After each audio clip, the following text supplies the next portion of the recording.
सभी बच्चे। I hope सभी बच्चे बहुत अच्छे हैं, स्वस्थ हैं, सुरक्षित हैं। तो आज हम फिर आ गए हैं कक्षा 10 की केमिस्ट्री चैप्टर नंबर 3, जिसका नाम है धातु एवं अधातु। धातु एवं अधातु। तो इसी चैप्टर को आज हम आगे बढ़ाने वाले हैं। और अब से ये जो चैप्टर है वो मेन चैप्टर है। यहाँ से आपके एग्जाम में क्वेश्चन पूछे जाते हैं और यहीं से थोड़ा सा हार्ड भी है ये चैप्टर। तो चलिए स्टार्ट करते हैं। तो अभी तक हमने पढ़ा धातु के बारे में, अधातु के बारे में, उनकी प्रॉपर्टीज के बारे में, फिजिकल प्रॉपर्टीज क्या है, केमिकल प्रॉपर्टीज क्या है। अब हमारी जो धातु है ना, उसका जो भंडार है वो दो जगह पे है मेनली है। एक तो है हमारी भूपर्पटी यानी हमारी जमीन बेसिकली, और दूसरा है आपका समुद्र, है ना। तो आपकी भूपर्पटी यानी आपकी जो अर्थ की क्रस्ट है, समुद्र है, ओशन है, यहाँ पर आपकी धातुएं मिलती हैं अलग अलग रूप में। अब आपकी धातुएं प्रकृति में दो रूप में पाई जाती है। धातुएं प्रकृति में दो रूपों में पाई जाती है। कैसे कैसे? एक आपकी स्वतंत्र अवस्था में और दूसरी आपकी संयुक्त अवस्था में। भाई हमारे सोसाइटी में भी देख लो, दो टाइप के लोग होते हैं। एक होते हैं बैचलर, जो शादीशुदा नहीं होते, एकदम फ्री होते हैं, मुक्त होते हैं, और दूसरे होते हैं शादीशुदा। तो हमारी जो सोसाइटी है, समाज में दो प्रकार के लोग हैं। उसी प्रकार धातुएं भी दो प्रकार से या दो रूपों में पाई जाती। पहला मुक्त अवस्था, फ्री स्टेट में, फ्री हैं, किसी के साथ जुड़े हुए नहीं हैं। जैसे कौन? तो आपका गोल्ड हो गया, है ना, सिल्वर हो गया, प्लेटिनम हो गया।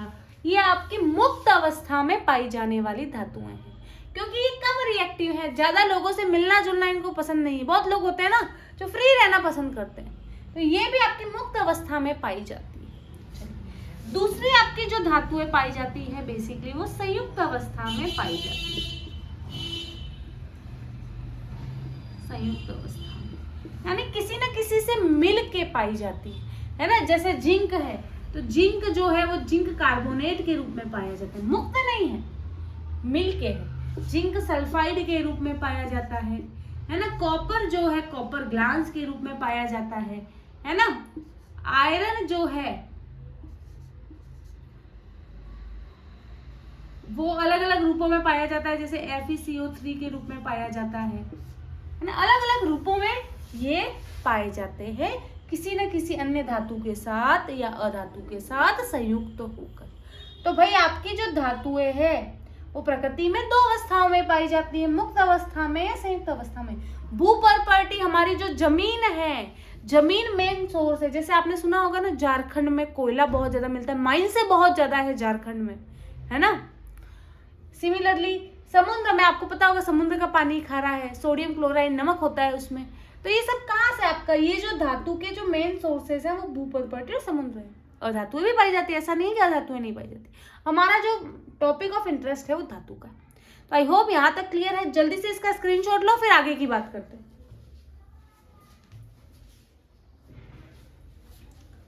चलिए अब बात करते हैं आगे की।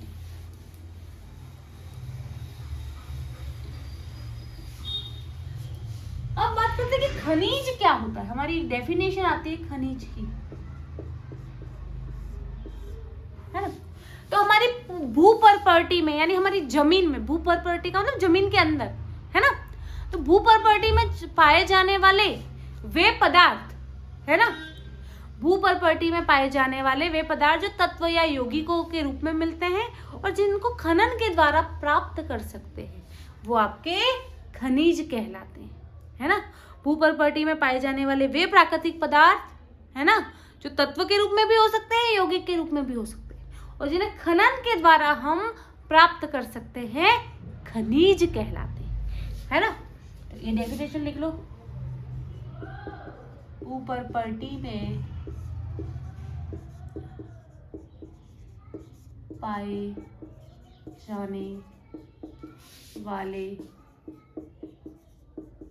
प्राकृतिक पदार्थ, है ना, ये तत्व भी हो सकते हैं, यौगिक भी हो सकते हैं,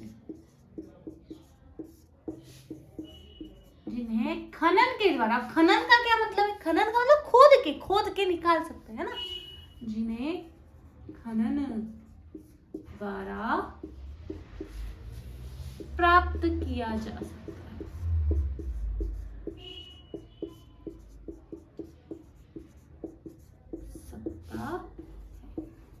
वो कहलाते हैं आपके खनिज।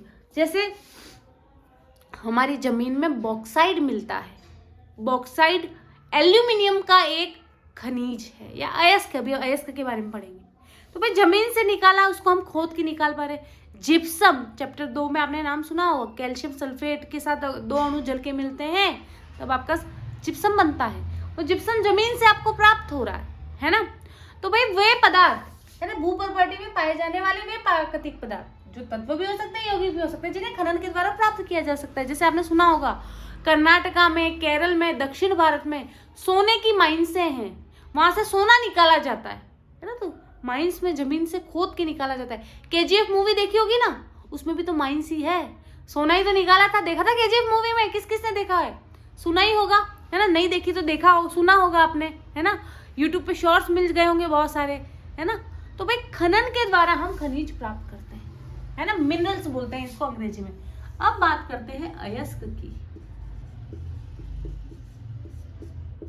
ठीक है, अयस्क की।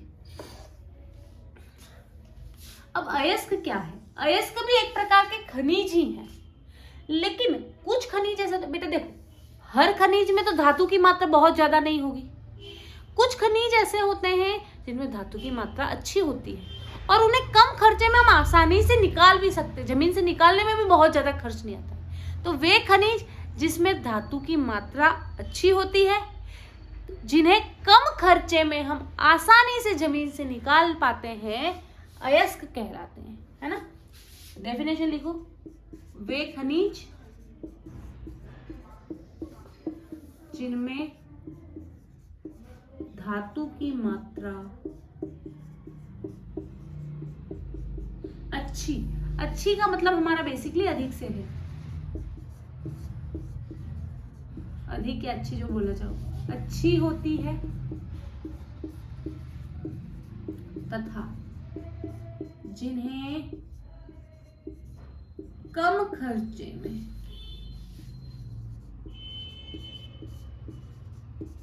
आसानी से निकाला जा सकता है, आसानी से निकाला जा सकता है,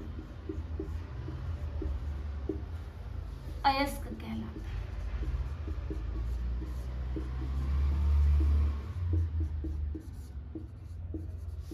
चलिए जल्दी से आप स्क्रीनशॉट लो, फिर आगे बढ़ते हैं है ना। जल्दी से स्क्रीनशॉट लो, फिर आगे।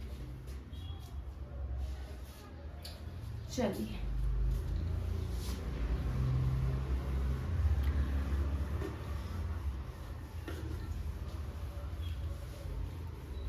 अब देखो, मेरे पास ये खनिज ए है, ये खनिज बी है, ठीक है। इसमें कोई धातु है, मान लो कोई धातु एक्स है, इसका सिर्फ 10%, इस खनिज बी में धातु एक्स का 70% है। तो इन दोनों में से अयस्क कौन सा होगा? तो देखो बेटा, यहां पर धातु की मात्रा कम है, यहां पर धातु की मात्रा अधिक है, तो ये तुम्हारा अयस्क है ना। तो यहाँ पे मान लो दोनों को निकालने में खर्चा सेम आ रहा है, दोनों को मान लो निकाले जमीन से तो खर्चा 5 लाख का आ रहा है, तो भाई कम लागत में बराबर ही लागत लग रही है, लेकिन यहाँ पे धातु की मात्रा अधिक है, तो ये तुम्हारा अयस्क है। देखो खनिज ये भी है, ये भी खनिज है, ये भी खनिज है ए, ये भी खनिज है, लेकिन खनिज ए जो है वो अयस्क नहीं है, लेकिन खनिज बी जो है वो अयस्क है। क्यों? क्योंकि हमने बोला कि ऐसे खनिज जिसमें धातु की मात्रा कंपैरेटिवली अधिक हो, है ना, और जिसको कम लागत में कम खर्चे में हम जमीन से आसानी से निकाल सके, वो अयस्क है। अब यहाँ पे देखो दोनों का खर्चा तो लगभग 5 लाख आ रहा है, समान आ रहा है, लेकिन यहाँ पे धातु की मात्रा कम है, यहाँ पे धातु की मात्रा अधिक है, तो जिसमें धातु की मात्रा अधिक है वही हमारा अयस्क हुआ, यानी दोनों खनिज हमारे अयस्क नहीं हुए। तो इससे हमें समझ में आया कि सभी खनिज अयस्क नहीं हो सकते, सभी खनिज अयस्क नहीं हो सकते। वो खनिज जिसमें धातु की मात्रा अधिक है, कम खर्चे में हम जमीन से निकाल पा रहे हैं, वही अयस्क होते हैं। तो नोट लगा के लिखो, सभी खनिज अयस्क नहीं होते। चलो, लेकिन देखो बेटा, ये जो अयस्क बोला ना, वो भी तो एक ही खनिज ही है ना, लेकिन सभी अयस्क खनिज होते हैं क्योंकि हम खनिज में ही तो देख रहे हैं कि धातु की मात्रा कम है या ज्यादा है, ठीक है। तो सभी अयस्क खनिज होते हैं, लेकिन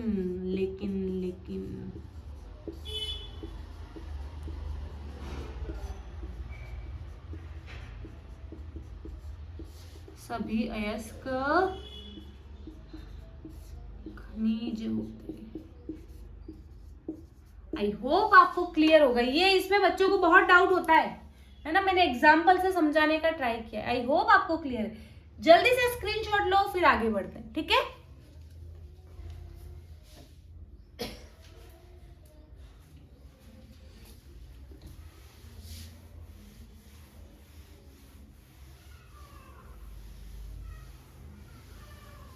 चलिए आगे की बात, हमने लास्ट क्लासों में सक्रियता श्रेणी की बात की थी। आई होप आपको याद होगा, जिसको नहीं ध्यान है सक्रियता श्रेणी क्या होता है, पिछले लेक्चर्स में जाके देखें। तो भाई सक्रियता श्रेणी क्या है? धातुओं की वो श्रेणी है जिसमें हमने रिएक्टिविटी के घटते क्रम में जमाया है। तो अगर हम बात करें सक्रियता श्रेणी के नीचे की तरफ की धातुओं की,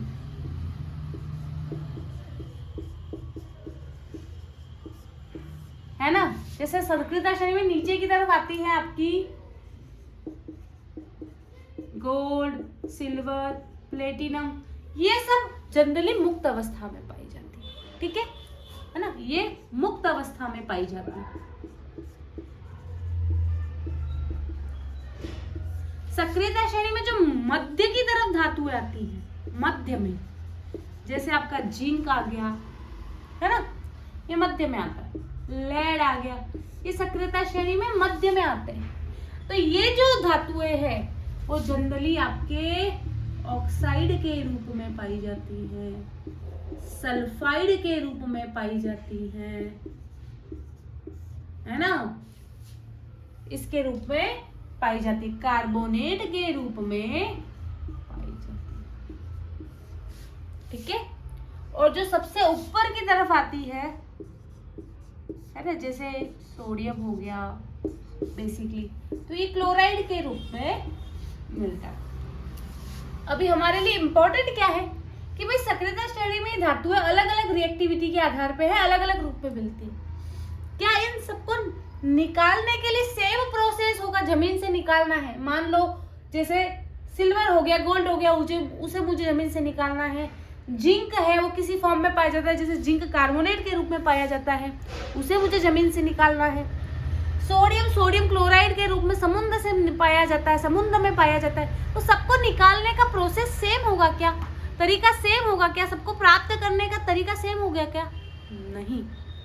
हर धातु का या हर धातु का उसके रिएक्टिविटी के हिसाब से क्या होगा, निकालने का, प्राप्त करने का तरीका होगा, है ना। उस तरीके को अब हम पढ़ेंगे। जैसे हम बात करते, इससे पहले हम कुछ प्रमुख अयस्कों के नाम लिख लेते हैं, है ना, कुछ प्रमुख अयस्कों के नाम और सूत्र लिख लेते हैं, ठीक है। चलिए प्रमुख अयस्क के नाम एवं सूत्र लिख लेते हैं। प्रमुख अयस्क,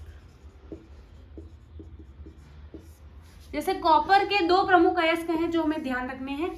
एक तो है तुम्हारा कॉपर ग्लांस, ठीक है, और दूसरा है कॉपर पाइराइट।